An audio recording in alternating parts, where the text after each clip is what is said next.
Kuid kuidas kaunid istutusalad alguse saavad ehk kuidas ühte istutusala üldse rajada, seda vaatame koos maastikuarhitekt Sulev Vahtraga. Sa rajad siia uut istutusala, mis siia tuleb? Siia tuleb mul üks hekk, mis hakkab või mis tekitab nagu mulle õueruumi.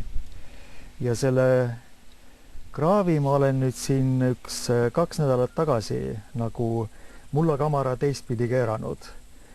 Ja kui ta nüüd on 2 nädalat seisnud, vähemalt mina arvan, et mul on nüüd seda mätast väga lihtne nagu puhastada.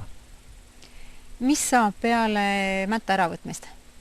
Kui mul on taimed kohal, siis ma selle mulla, mis siin praegu on, nagu see puhas muld, selle tõstan kõrvale ja selle kraavi põhja täidan ma väga hea mullaga. Ja alles siis hakkan istutama.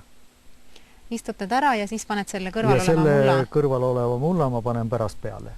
Ja sellega sa saavutad selle, et see mullapind on tegelikult kõrgem. Jah, all on nüüd selline hea muld, mis nagu ma arvan, et taimele meeldib.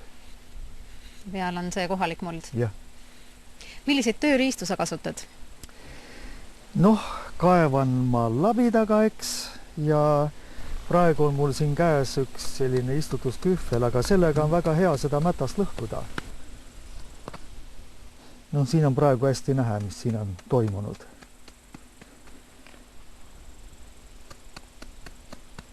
Ja kui see mätas on märg, minule meeldib niimoodi, kui ta on natukene märg, siis ma saan hästi puhtaks selle.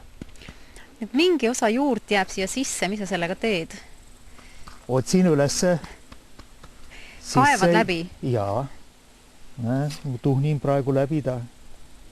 Kõik saan kätte. Kui sügavalt sa selle läbi kaevad? Kindlasti üks 30-40 sentimeetrit. Ja sellest on piisavalt?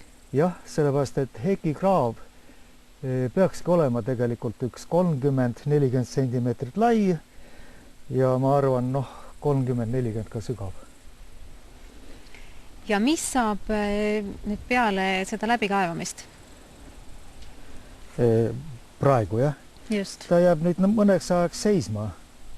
Umbes kui kauaks jätada? Ma arvan, et heki istutamise aeg on septembri teine pool kuni oktoobri teise pooleni. Et see lihtsalt ta nagu laagerdub siin. Aga puhtaks ma saan ta päris kindlasti. Et kui ma ta nüüd veel korra välja tõstan, ma näen kõik, mis siin sees on.